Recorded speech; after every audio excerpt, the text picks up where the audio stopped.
Salam, peace be upon you. My name is Muhammad Layiq Siddiqui, the father of holophase. We began with pattern before object. Phi is circular comparability. Only differences are public. Every claim declares scope, assumptions, and a window. Pattern, claim, certificate, and artifact stay distinct. Local change is read by lifts and the carrier. A equals D phi tilde. Jets give signatures, and every pattern has cadence, texture, and flow. Domains and boundaries matter. Stitching yields winding, holonomy, and defects. Identity is equivalence. Persistence is survival. Null is refusal. We rebuilt interaction, composition, constraints, dynamics, adjacency, conservation, provenance, and stochasticity, and reread probability, energy, and entropy as bookkeeping under access. Part 31. Objects, particles, and fields as expressed forms of Phi pattern. We now arrive at a moment where the whole story can easily be misunderstood, so we must speak slowly and plainly. When people hear pattern first, they sometimes think we are trying to deny the physical world. They imagine we are dissolving tables, stars, bodies, and stones into poetry. That is not what we are doing. What we are doing is more careful than denial. We are doing rereading. We are saying the physical world is real, but object, particle, and field are not the deepest words. They are the visible labels we give to certain stable public patterns once those patterns have passed enough tests that they deserve to be treated as dependable. So, part 31 is the part where we take the ordinary furniture of reality, things, particles, fields, and we place it inside the grammar we have already built. We do not throw these words away. We stop worshiping them as primitives. We treat them as expressed forms of Phi pattern structure. And we do it with the same discipline as always.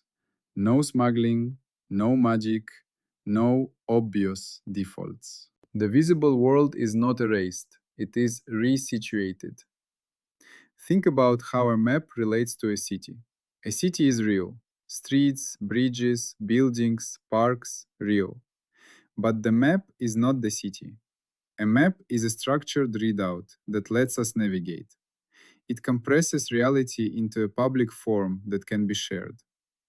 Now notice something subtle. If we change the map scale, the objects on the map change. On a world map, London is a dot. On a street map, London is a web of roads. On an architectural plan, London becomes walls, doors, pipes, and wires.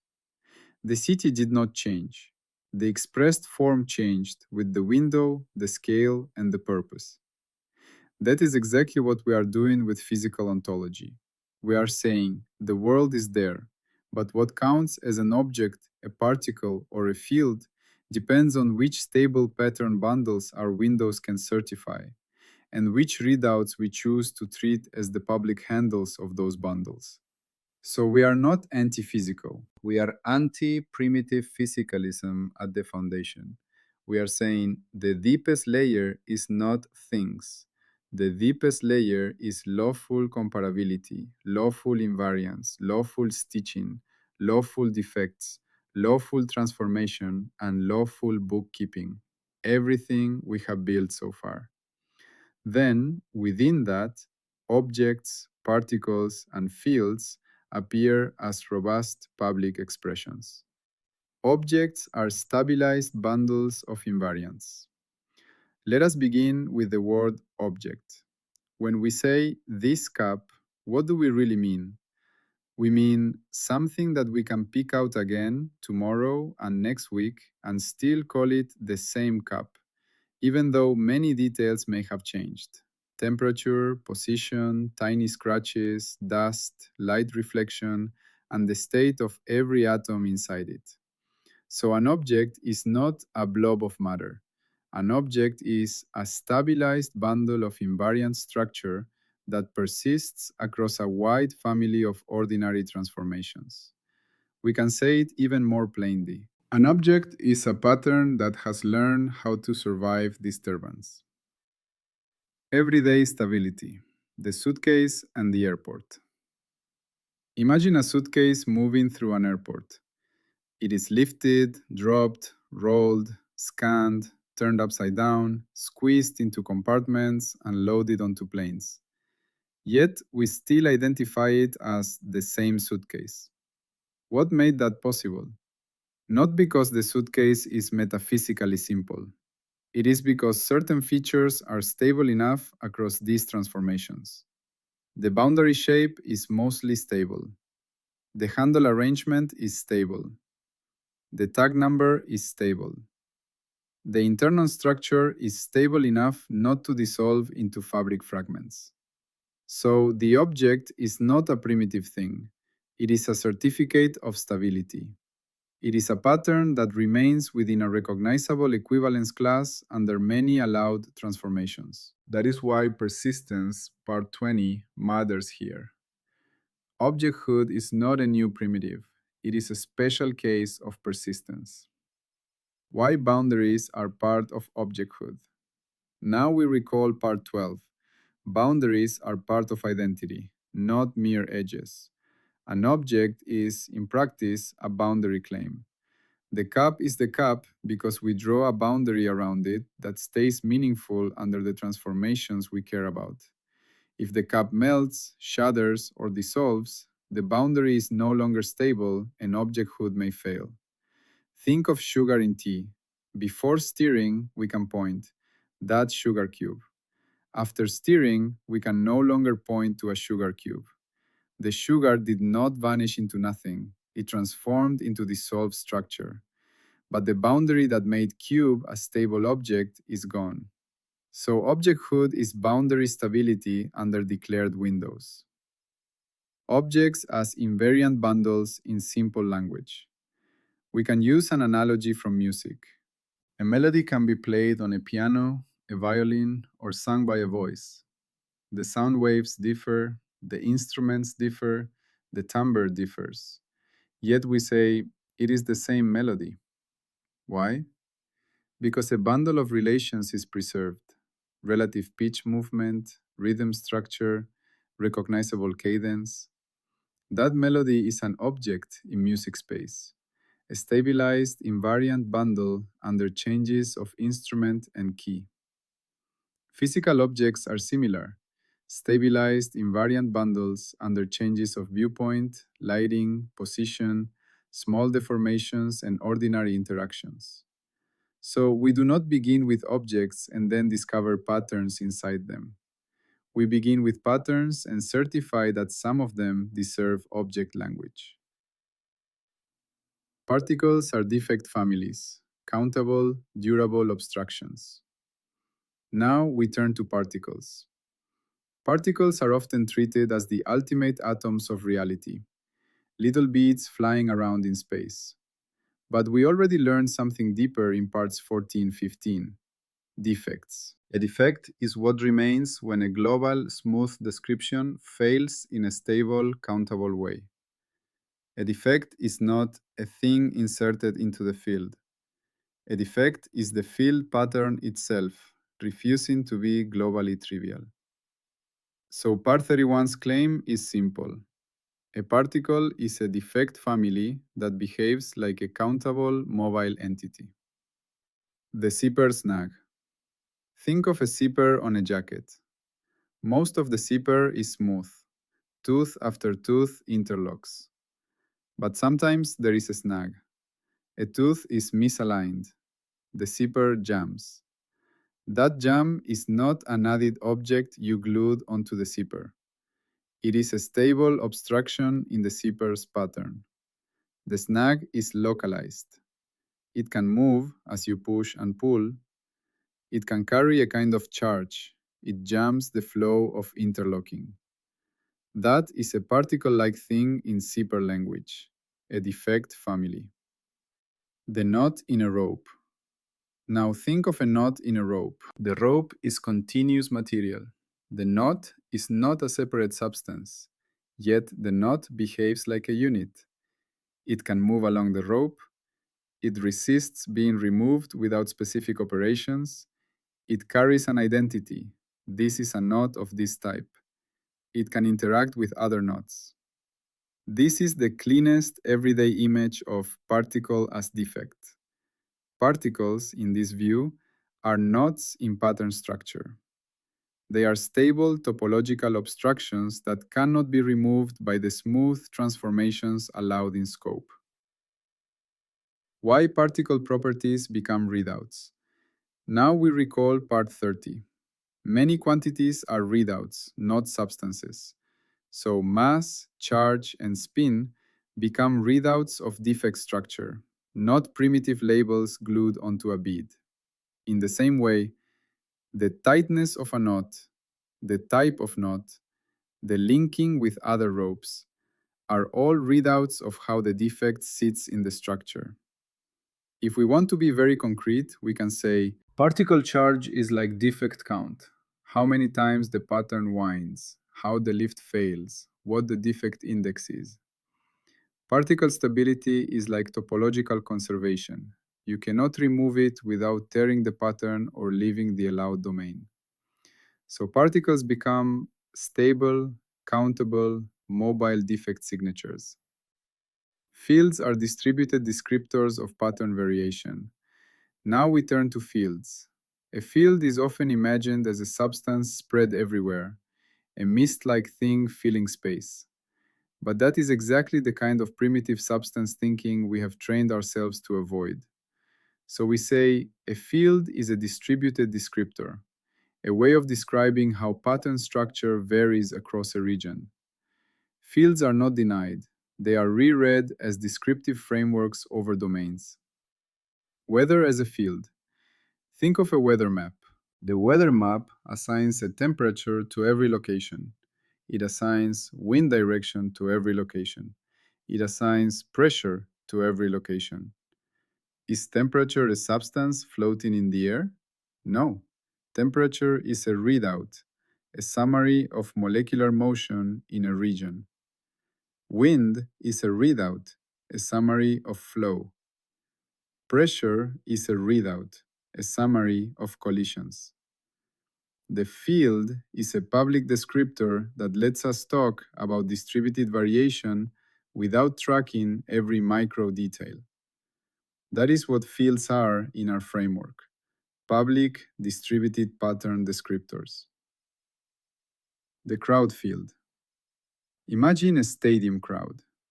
We can describe each person individually, or we can describe the crowd as a density field, how packed it is in each section. We can describe a noise field, how loud each region is. The crowd is real, but the field is our public descriptor. Fields are not fluids of essence. They are ways of compressing a distributed pattern into a shareable form. 4.3. Fields, jets, and local signatures. Now we recall jets, part 9. Jets were our way of saying, locally, we can only read a pattern to finite depth. A field description is often exactly that, a finite local signature assigned across a domain. So fields naturally belong here. They are the atlas of local signatures, stitched across space-like domains. Fields are the language of distributed jets. The inversion completed. Pattern first, expression second. We can now say the entire part 31 in one tight sentence. The physical world is what stable Phi pattern structure looks like when read through practical windows and certified for persistence. Objects are stabilized invariant bundles. Particles are defect families. Fields are distributed descriptors. This completes the inversion. Not objects first, patterns later, but patterns first, objects as stabilized expressions. Not particles as primitives, but defects as stable abstractions, particles as their public handle. not fields as substances, but fields as distributed description of pattern variation. Across scales, the same logic from kitchen to cosmos. Let us prove to ourselves that this is not wordplay by walking through scales. Kitchen scale: ice, salt, and soup. In the kitchen, objects appear and disappear all the time. Ice cubes are objects because their boundary is stable. Melt them, and objecthood dissolves into a field-like distribution. Cold water mixed with warmer water, temperature varying across the cup. Salt crystals are objects until they dissolve. Then the salt becomes a distributed concentration field in the soup. Nothing mystical happened. The patterns transformed. The stable bundles that deserved object words stopped being stable under the new transformation family. Human scale: bodies, tools, and identities. A hammer is an object because it remains stable under many uses. But if it rusts into dust, the hammer pattern loses its invariance and becomes debris patterns. A person is an object in social space in a special way. A stable identity bundle under transformations of mood, clothing, location, and time. But this stability is supported by many layers: biological persistence, memory, social records, and mutual recognition. So objecthood is layered certification, not one primitive thing, but a woven stability bundle. Planetary scale: storms and oceans. A hurricane is not an object in the hard sense. It is a pattern. It has persistence and identity, but its boundary is fuzzy and depends on the window. Yet it is still an object in a softer sense, a stabilized pattern bundle within meteorological rules. The ocean is field-like: height fields, salinity fields, temperature fields, current fields.